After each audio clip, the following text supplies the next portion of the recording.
Alright guys, here we are. It's opening week for Rise of Skywalker. We're here at the movie theater in Vienna, West Virginia. I'm here with my nephew, Landon, and we're going to go ahead and see it for the first time. So after we finish watching it, I'll go ahead and give you a quick thumbs up, thumbs down, what I thought of it. Then afterwards, I'll give you a spoiler review, so stay tuned.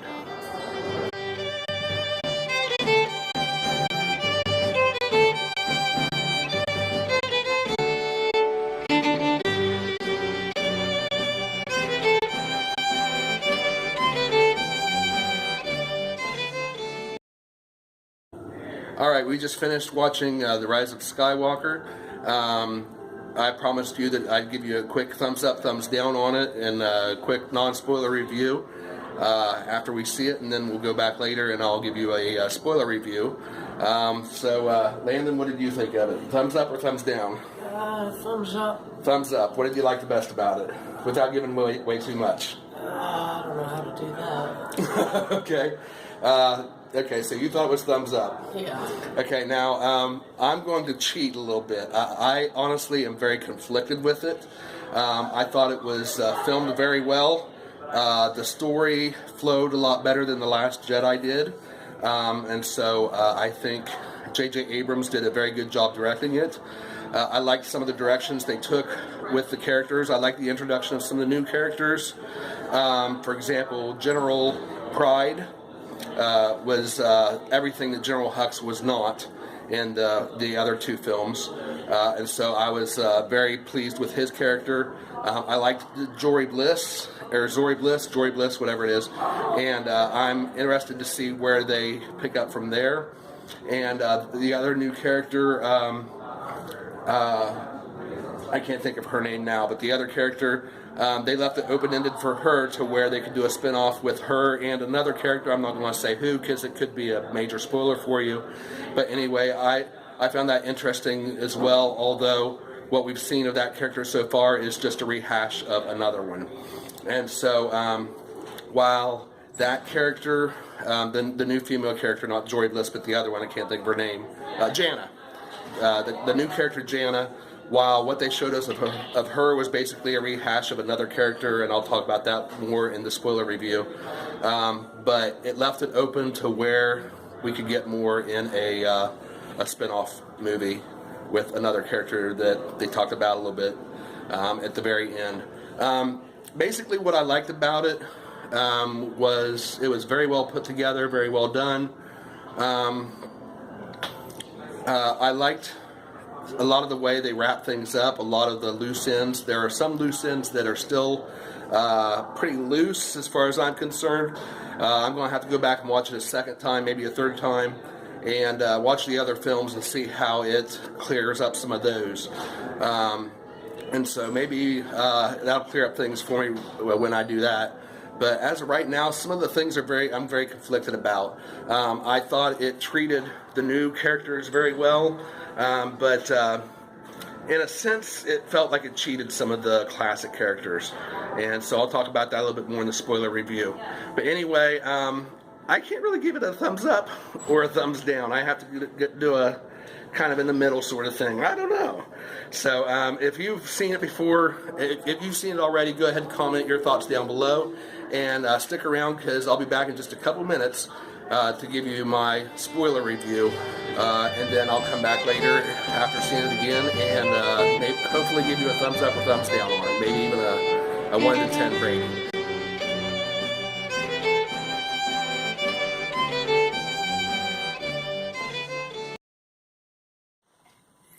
Alright, I promised you an in-depth review, and so this is my first reaction to my first viewing. This is a spoiler review, so if you haven't seen it yet, you might not want to watch this, so that's a fair warning. I'm going to have a lot of spoilers in this. As I said in my non-spoiler first reaction review, I'm very conflicted about this, about the Rise of Skywalker. I just saw it for the first time with my nephew, Landon. He gave it a thumbs up, and I'm giving it kind of a, I don't know whether it's a thumbs up or a thumbs down, and here's why. I'm going to go through some of the stuff that I liked about it and some of the stuff that I didn't like about it. First off, I am a stickler for grammar. It's a pet peeve of mine. It always has been. And so one of the first things I noticed was in the crawl that came up, the first line was, "The dead speak." Now, of course, in that tense, the dead speak would indicate that it was more than one dead, that the word dead was plural because of the tense of the word speak. Of course, it's not referring to plural dead, but singular dead. Spoiler alert, Palpatine. Of course, we already knew that from the trailer, that Palpatine was back. But anyway, they've gotten this message that's been sent across the galaxy that from Palpatine, apparently in his voice, that's a threat of revenge. And the next thing that I saw in the crawl that I didn't like was that it called Rey the last hope of the Jedi. Now, of course, we already got that with The Last Jedi when Luke said that he wasn't the last Jedi, that Rey apparently was. You know, that was the insinuation. Or that there would be more Jedi to come after her, which I guess I'm fine with, but calling Rey the last hope of the Jedi, it kind of retcons the whole thing of Anakin being the chosen one, and then the possibility of Luke being the chosen one, but and then spoiler alert that neither one of them is the chosen one, but here it ends up being Rey, who is not a Skywalker at all. That's the other thing, is they finally resolved who Rey is, and I wasn't really pleased with that. I'm kind of going back and forth on it because it kind of makes sense that would be how she got so much power, is because she is, spoiler alert, the offspring of Palpatine himself. She is Emperor Palpatine, or Darth Sidious's granddaughter. And I didn't like that at first, but I'm kind of debating it back and forth. With her being biologically his blood, it explains where a lot of her power comes from. That's taking care of the question of her being such a Mary Sue, because she actually has Palpatine's blood running through her veins. And of course we know that Palpatine was probably the most powerful of all the Sith. And we've seen how great his power is. And so that goes a long way toward explaining that. But then when we go back and we see the scene from the Force Awakens, where she sees her reflection in the mirror and sees the infinite amount of rays there, and that indicated to me that she was a clone. Would have made so much more sense if she was She was created by Palpatine, but as a clone of Luke's hand, which was salvaged from the depths of Cloud City, from where he lost it at the end of The Empire Strikes Back. That would have made so much more sense to me to explaining that scene, and it would have made a lot of sense to her tying up her origins. But for a clone to be as powerful as her is kind of questionable. So to explain a lot of that power, her being his blood, made a lot of sense. It was also a good way to bring home the whole idea that they were trying to enforce, that you didn't have to be a blood Skywalker, or you didn't have to be a Jedi, born a Jedi, in order to be strong in the Force. And that was a big theme that they were trying to accomplish with the entire sequel trilogy. And they did a good job of doing that. I'm not thrilled about them retconning the significance of Luke and the significance of Anakin. And I think that's my biggest problem with this, is that they seem to retcon their significance. Everybody thought that they were, of course, first, everybody thought that Anakin was the chosen one because he had so much power. And, of course, because he was conceived by the Force. And, of course, one of the comic books, Vader, number 25, I believe it was, in the second run, volume 2 of the Vader comics, revealed that Palpatine had... a lot of people were saying that Palpatine was his father, in a sense, because he created Anakin in Shmi's womb. But I didn't get that from the comic. I got that he just manipulated the midi-chlorians inside the fetus that was already there. So I don't believe that Palpatine was Anakin's father or creator, but that he just manipulated the midi-chlorians. But that's a side note. But anyway, they did retcon a lot of the original trilogy's significance of Luke and the significance of Anakin in the prequel trilogies. The whole significance of the Skywalker line just flew out the window with the sequel trilogy. And I think they were doing that on purpose. That was their intent. And I had a problem with that. But once you set that aside, it was a really good movie. It was very well put together. It was very well structured, very well written. As a standalone movie, it was great. It was structured a lot better than The Last Jedi was. The Last Jedi, one of the major problems with it was it had plot holes, and it had sequences, subplots that just didn't make sense, didn't fit in with the rest of the story, and all that seemed to accomplish was to push a SJW agenda. I didn't see a lot of that in this one. There was, of course, a lot of female characters in it that were strong characters. One of them was Janna, was a new character, and I really didn't care for her as a character in this because she seemed like just a rehash of Finn's character. She's a former stormtrooper and she's a minority. She's a black female stormtrooper that, with the rest of her troop, revolted and rejected the new order and decided to join the rebellion. Well, that's Finn exactly. And of course, they made a connection, those two characters, based on their similarities there. But it really didn't give a lot of depth to her character because we'd already seen it with Finn. Now, spoiler alert again, at the end of the movie, of course, we've got Lando that came back. And the last scene we saw of him was with her. And he asked her who she was, and she said she didn't know. She didn't know what her past was. And so he said to her, let's go find out. So that opened up the door to whether it's in a standalone film, a spinoff, or whether it's in a comic book or a novel or whatever. They left the door open to where we're going to see more of Lando with her, I believe. They're going to go off and have their own adventures together. Maybe try to find out who she really is, where she came from. Because, of course, the First Order took her as a child and raised her to be a stormtrooper. So there's definitely more in store for her, and maybe they can develop her character further. The other new female character that I really enjoyed, of course, was Jory Bliss, played by Kerry Russell. And I've always loved Kerry Russell since she was a child actress. And a lot of her early movies, of course, she was in The Goonies and a bunch of other films. And then as she got older, just recently, she's been in The Americans TV series on FX. And that was a great series. She's a great actress. And so we didn't really get to see a lot of acting from her because she wore the mask most of the time throughout the film. But when she did lower the visor and you could see her eyes, there was so much emotion in her eyes. If you recognize her as an actress, you see her eyes, and you recognize her right away, who she is. Of course, you recognize her voice, too. But there was so much character in her eyes, so much passion, especially in that scene where she was talking with Finn.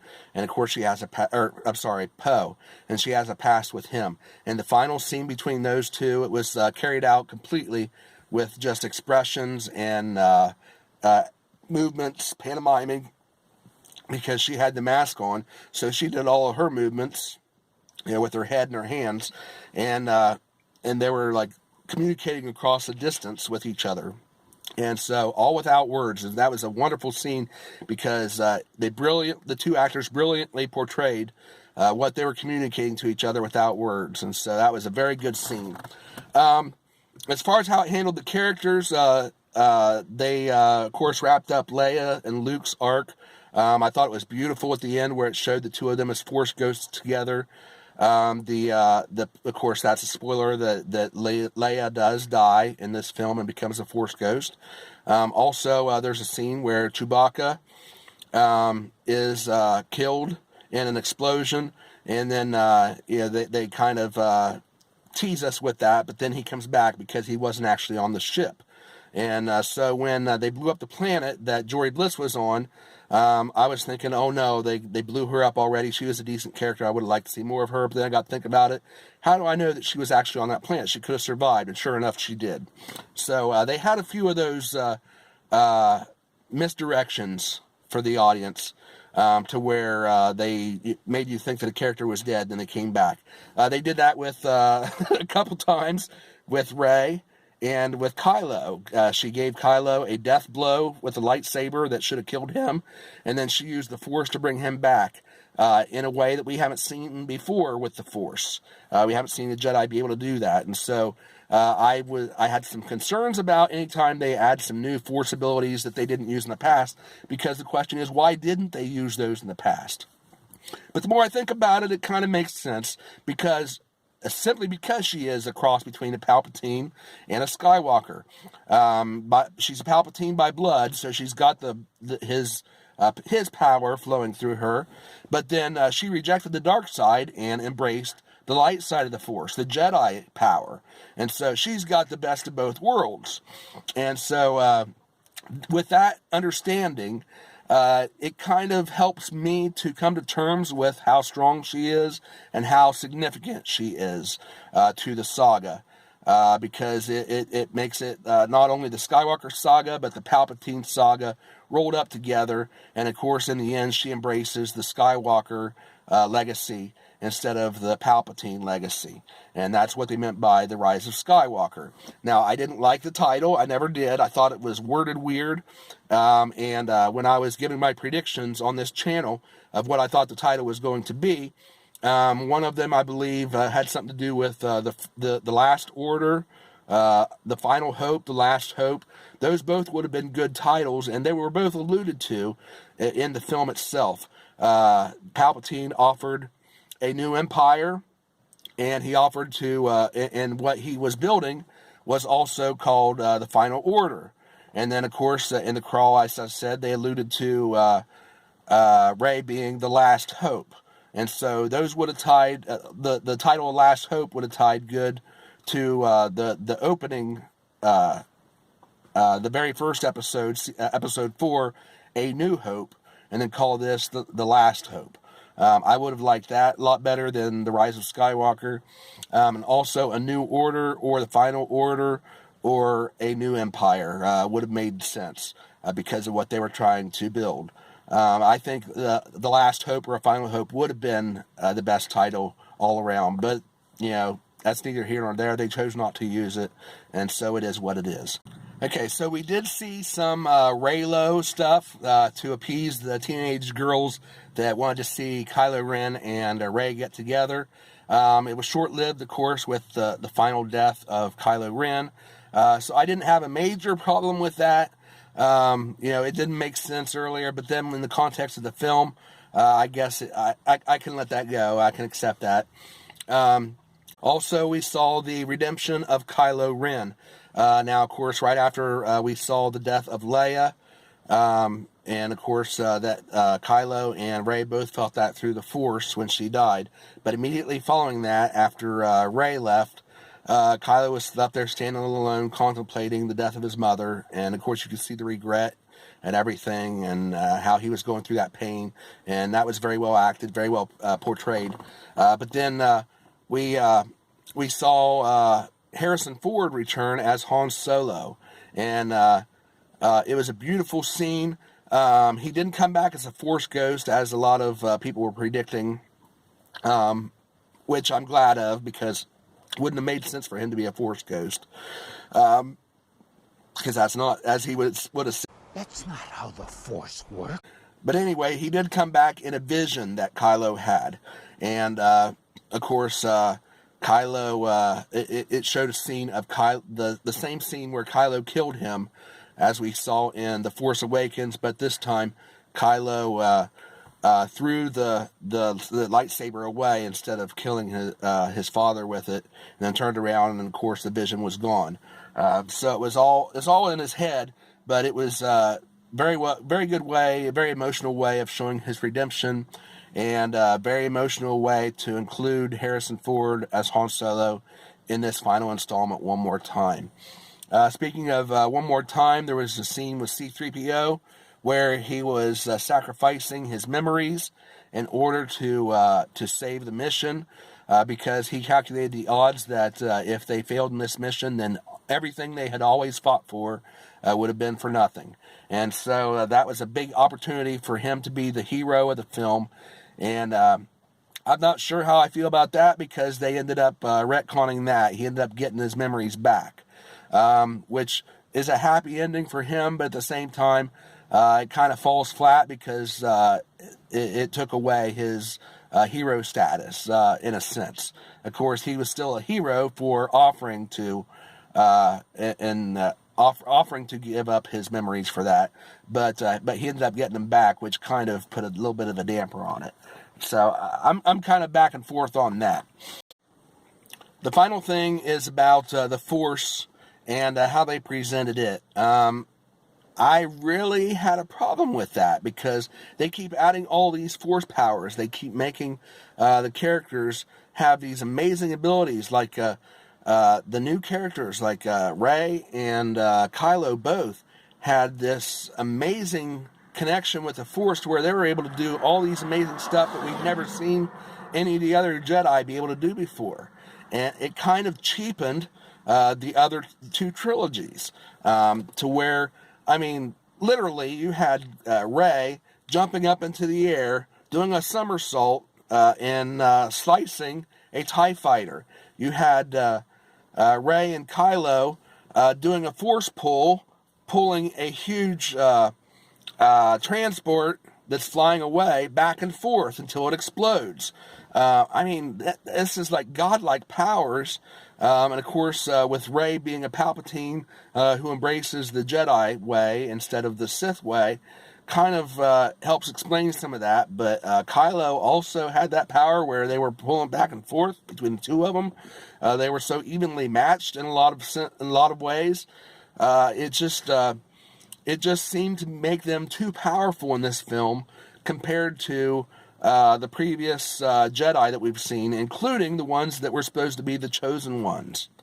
Or one of them was supposed to be either Anakin or Luke. And if you watch the sequel trilogy by itself, it's easy to fall in love with it and to say, this is awesome, it's great movies, it works great. But then when you look at it in context of the other films, the other 6, it just falls flat because it cheapens them so much, especially after we've come to love those characters so much and to respect them as the gods, you might say, of the franchise. And so that was my biggest problem with it. And then the other character that I really liked was General Pride. He, as I said in my non-spoiler review, General Pride was everything that General Hux wasn't. Of course, General Hux turned out to be a spy for the First Order, or no, I'm sorry, for the not rebellion, for the Resistance. And of course, his motive was that he just wanted to see Kylo Ren lose. He didn't care who won. He just wanted to get back at Kylo Ren, which made sense for him. But he was such a weak character. Sorry about that. He was such a weak character in the first 2 installments that it was kind of hard to redeem him as a character overall. General Pride, on the other hand, was a very strong, very intimidating character in the vein of Grand Moff Tarkin. And so I was glad to see them give us a villain that we could really respect and be afraid of. And of course, going back to Kylo Ren's powers, he dwarfed Vader with his Force powers. We had a rehash of the scene where Vader force choked the Imperial officer. Except when Kylo Ren did it, he just picked him up and threw him violently against the ceiling, just crushing his bones and destroying him completely. It made Vader look like some children's character story out of a cartoon compared to the power that he was showing and the violent and everything. And so I really had a lot of problems with this film and the sequel trilogy in general because it treated the original characters so cheaply. On the other hand, it did give them a good farewell. It treated their outgoing with respect. All three of the trilogy characters, the big three, of course, Luke, Leia, and Han. It finally came back and gave them goodbyes. It gave Leia the deathbed scene and sort of a mini funeral sort of thing that Han deserved and never got. And so I have to give him credit for doing that. So while I did have some problems with how it treated the original characters and the lore that has gone on before, it did so much retcons, I have to give J.J. Abrams credit for doing such a good job as he did with what he had to work with. I think he had a lot of cleaning up to do after The Last Jedi. And so J.J. Abrams and Colin Trevorrow, I think they did very well with what they had to work with. I wish that Rian Johnson had never come near Star Wars. And then maybe we would have had a lot less of the retcons going on and stuff like that. And maybe it wouldn't have been so jarring for us longtime fans of the franchise. And so I guess I'm going to have to give it a 6 out of 10. Initially, I was going to give it a 0 or a 1 because of the big problems I had with it. But after I consider the implications of Rey being a Palpatine by blood, and yet at the same time rejecting the dark side for the light side, I have to say that because he was able to handle those retcons so well, I have to give it at least a 6. And so that's my first viewing, review, and rating of The Rise of Skywalker. I'm going to have to go back and watch it a second, maybe third time, and maybe I'll go one way or the other afterwards. But anyway, what do you guys think? Those of you that saw it, comment down below. My nephew Landon loved it. He gave it a thumbs up, and he's a fan of the original trilogy. I know his favorite of the films is Return of the Jedi, so that gives you a general idea of what his proclivities are toward the saga. And he didn't care for Rogue One because of the new characters. He couldn't get, I guess he couldn't relate to them, and I could understand that. Although I loved Rogue One because I thought that the Vader scene at the end was worth the price of admission alone. So anyway, that was like a 13-year-old's take on The Rise of Skywalker, and then my take on our first viewing. So we hope you enjoyed it. Thanks for watching. Have a Merry Christmas, a Happy New Year. We'll have some more videos up soon, and we hope you come back. Be sure to subscribe so that you can be eligible to win that free Star Wars trade paperback I'm giving away when I reach 100 subs. And we'll see you next time. May the Force be with you. I have spoken.